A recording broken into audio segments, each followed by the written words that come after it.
Hello guys, welcome back to my YouTube channel. ಇವತ್ತಿನ ಈ ವಿಡಿಯೋದಲ್ಲಿ ಅಂಜನಿ ಪುತ್ರ ಮೂವಿ ಬಗ್ಗೆ ರಿವ್ಯೂ ಮಾಡ್ತಾ ಇದ್ದೀನಿ. ಯಾರ್ಯಾರು ನನ್ನ ಯೂಟ್ಯೂಬ್ ಚಾನಲ್ ನೋಡ್ತೀರಾ ತಪ್ಪದೇ ಸಬ್ಸ್ಕ್ರೈಬ್ ಮಾಡಿಕೊಂಡು ಕೆಳಗಡೆ ಕಾಣೋ ಬೆಲ್ಲೈಕನನ್ನು ಕ್ಲಿಕ್ ಮಾಡಿ ಗಾಯ್ಸ್.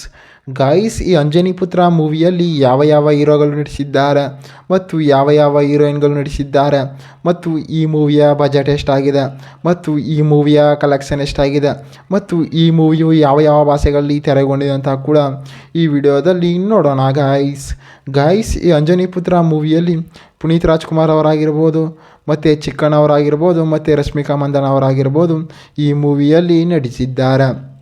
ಮತ್ತು ಈ ಮೂವಿಯ ಬಜೆಟ್ ನೋಡೋದಾದರೆ ಸುಮಾರು 12 ಕೋಟಿ ಬಜೆಟನ್ನು ಹಾಕಿದ್ದಾರೆ ಮತ್ತು ಈ ಮೂವಿಯ ಕಲೆಕ್ಷನ್ ನೋಡೋದಾದರೆ ಸುಮಾರು 50 ಕೋಟಿ ಕಲೆಕ್ಷನ್ ಆಗಿದೆ ಅಂತ ಕೂಡ ಹೇಳಬಹುದು. ಮತ್ತು ಈ ಅಂಜನಿ ಪುತ್ರ ಮೂವಿಯು ಯಾವ ಯಾವ ಭಾಷೆಗಳಲ್ಲಿ ತೆರೆಗೊಂಡಿದೆ ಅಂತಂದರೆ ಮೇನಾಗಿ ಕನ್ನಡದಲ್ಲಿ ಕೂಡ ತೆರೆಗೊಂಡಿದೆ ಮತ್ತು ಹಿಂದಿಯಲ್ಲಿ ಕೂಡ ಡಬ್ ಮಾಡಿದ್ದಾರೆ ಮತ್ತು ತೆಲುಗಿನಲ್ಲಿ ಕೂಡ ತೆರೆಗೊಂಡಿದೆ ಅಂತ ಕೂಡ ಹೇಳ್ಬೋದು. ಮತ್ತು ಈ ಅಂಜನಿ ಪುತ್ರ ಮೂವಿಯ ಸ್ಟೋರಿ ನೋಡೋದಾದರೆ ಈ ಮೂವಿಯಲ್ಲಿ ಸಾಂಗ್ಸ್ಗಳಾಗಿರ್ಬೋದು ಮತ್ತು ಫ್ಯಾಮಿಲಿ ಸ್ಟೋರಿ ಆಗಿರ್ಬೋದು ಮತ್ತು ಫೈಟಿಂಗಲ್ಲಾಗಿರ್ಬೋದು ಈ ಮೂವಿಯಲ್ಲಿ ಸಾಕತ್ತಾಗಿ ಕೊಟ್ಟಿದ್ದಾರೆ ಅಂತಲೂ ಕೂಡ ಹೇಳ್ಬೋದು.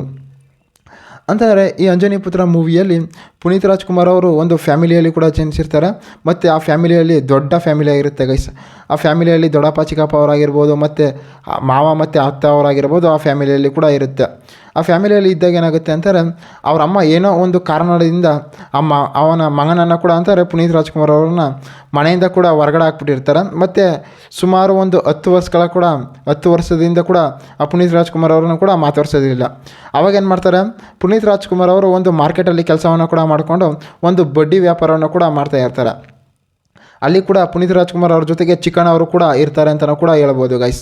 ಅವಾಗ ಏನಾಗುತ್ತೆ ಇಬ್ಬರು ಕೂಡ ಬಂದು ಬಡ್ಡಿ ಬಿಸ್ನೆಸ್ಸನ್ನು ಮಾಡ್ತಾ ಇದ್ದಾಗ ಏನಾಗುತ್ತೆ ಅಂತಾರೆ ಅಲ್ಲಿ ರಶ್ಮಿಕಾ ಮಂದಣ್ಣವನ್ನು ಕೂಡ ನೋಡ್ತಾ ಇರ್ತಾರೆ.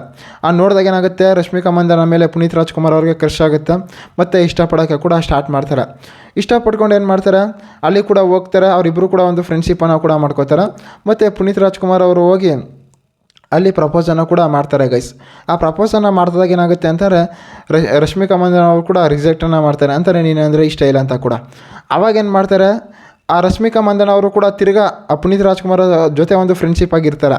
ಆ ಫ್ರೆಂಡ್ಶಿಪ್ ಆಗಿದ್ದಾಗ ಏನಾಗ್ತದೆ ಅಂತಾರೆ ಚಿಕ್ಕಣ್ಣ ಅವ್ರಿಗೆ ಒಂದು ಫೋನನ್ನು ಕೂಡ ಮಾಡ್ತಾರೆ ಅಂತಾರೆ ಪುನೀತ್ ರಾಜ್ಕುಮಾರ್ ಅವರು ಎಲ್ಲಿದ್ದಾರೆ ಅಂತ ಕೂಡ ಹೇಳ್ದಾಗ ಏನು ಮಾಡ್ತಾರೆ ಅಂತಾರೆ ಪುನೀತ್ ರಾಜ್ಕುಮಾರ್ ಅವ್ರ ಈ ರೀತಿ ಇದ್ದರು ಅಂತ ಕೂಡ ಅವರ ಫ್ಯಾಮಿಲಿ ಸ್ಟೋರಿ ಆಗಿರ್ಬೋದು ಎಲ್ಲನೂ ಕೂಡ ಹೇಳ್ತಾರೆ. ಮತ್ತು ಅದೇ ಟೈಮ್ಗೆ ಕೂಡ ಅವರ ಫ್ಯಾಮಿಲಿಯವರು ಕೂಡ ಒಂದು 18 ಕೋಟಿ ಆಸ್ತಿಯನ್ನು ಕೂಡ ದೇವಸ್ಥಾನಕ್ಕೆ ಕೂಡ ದಾನವನ್ನು ಕೂಡ ಮಾಡ್ತಾ ಇರ್ತಾರೆ ಗೈಸ್. ಅವಾಗೇನು ಮಾಡ್ತಾರೆ ಅಲ್ಲಿ ಕೂಡ ಹೋಗ್ಬಿಟ್ಟು ಕೂಡ ದಾನವನ್ನು ಕೂಡ ಮಾಡ್ತಾರೆ ಅಂತಲೂ ಕೂಡ ಹೇಳ್ಬೋದು. ಮತ್ತು ಈ ಅಂಜನಿ ಪುತ್ರ ಮೂವಿಯಲ್ಲಿ ಸಾಂಗ್ಸ್ಗಳಾಗಿರ್ಬೋದು ಮತ್ತು ಫೈಟಿಂಗಲ್ಲಾಗಿರ್ಬೋದು ಡೈಲಾಗ್ಗಳಾಗಿರ್ಬೋದು ಮೂವಿಯಲ್ಲಿ ಸಾಕತ್ತಾಗಿ ಕೊಟ್ಟಿದ್ದಾರೆ ಅಂತಲೂ ಕೂಡ ಹೇಳ್ಬೋದು ಗೈಸ್. ಮತ್ತು ಈ ಮೂವಿಯಲ್ಲಿ ಲವ್ ಸ್ಟೋರಿ ಆಗಿರ್ಬೋದು ಮತ್ತು ಫ್ಯಾಮಿಲಿ ಸೆಂಟಿಮೆಂಟ್ ಆಗಿರ್ಬೋದು ಮತ್ತು ಮಾಸ್ ಡೈಲಾಗ್ಗಳಾಗಿರ್ಬೋದು ಮತ್ತು ಬ್ಯಾಕ್ಗ್ರೌಂಡ್ ಮ್ಯೂಸಿಕ್ ಆಗಿರ್ಬೋದು ಮೂವಿಯಲ್ಲಿ ಸಾಕತ್ತಾಗಿ ಕೊಟ್ಟಿದ್ದಾರೆ. ಮತ್ತು ಈ ಅಂಜನಿ ಪುತ್ರ ಮೂವಿಯಲ್ಲಿ ಮ್ಯೂಸಿಕರ್ಸ್ ಆಗಿರ್ಬೋದು ಮತ್ತು ಡೈರೆಕ್ಟರ್ ಆಗಿರ್ಬೋದು ಮತ್ತು ಪ್ರೊಡ್ಯೂಸರ್ ಆಗಿರ್ಬೋದು ಮ್ಯೂಸಿಕರ್ಸ್ ಆಗಿರ್ಬೋದು ಮೂವಿಯನ್ನು ಸಾಕತ್ತಾಗಿ ಕೊಟ್ಟಿದ್ದಾರೆ ಅಂತಲೂ ಕೂಡ ಹೇಳ್ಬೋದು ಗಾಯ್ಸ್. ಮತ್ತು ಏನಾಗುತ್ತೆ ಈ ಪುನೀತ್ ರಾಜ್ಕುಮಾರ್ ಅವರು ಕೂಡ ಅವರ ಅಮ್ಮ ಕೂಡ ಅಲ್ಲಿ ಹೋಗ್ತಾರೆ ಮತ್ತು ಮಗನನ್ನು ಕೂಡ ಕರ್ಕೊ ಹೋಗ್ತಾರೆ ಅಂತಾರೆ. ಮಗನನ್ನು ಯಾಕೆ ಕರ್ಕೊ ಹೋಗ್ತಾರೆ ಅಂತಾರೆ ಅವರು 18 ಕೋಟಿ ಆಸ್ತಿಯನ್ನು ಕೂಡ ದಾನ ಮಾಡಿಕೊಟ್ಟಿರ್ತಾರಲ್ಲ ಅವರ ಫ್ಯಾಮಿಲಿಯಲ್ಲಿ ಕೂಡ ರೌಡಿಗಳು ಕೂಡ ಅಟ್ಯಾಕನ್ನು ಮಾಡ್ಕೊಂಡಿರ್ತಾರೆ. ಮತ್ತು ಏನು ಮಾಡ್ತಾರೆ ಪುನೀತ್ ರಾಜ್ಕುಮಾರ್ ಅವರ ಫ್ಯಾಮಿಲಿ ಕೂಡ ಎಂಟ್ರಿಯನ್ನು ಕೊಡ್ತಾರೆ ಮತ್ತು ಅವರ ಫ್ಯಾಮಿಲಿ ಕೂಡ ಒಂದಾಗುತ್ತೆ ಅಂತಲೂ ಕೂಡ ಹೇಳ್ಬೋದು ಗಾಯ್ಸ್. ಈ ಅಂಜನಿ ಪುತ್ರ ಮೂವಿಯು ಒಂದು ಫ್ಯಾಮಿಲಿ ಎಂಟರ್ಟೈನ್ಮೆಂಟ್ ಮೂವಿಯಾಗಿ ಲವ್ ಸ್ಟೋರಿ ಮೂವಿಯಾಗಿ ತೆರೆಗೊಂಡಿದೆ ಅಂತ ಕೂಡ ಹೇಳ್ಬೋದು ಗಾಯ್ಸ್.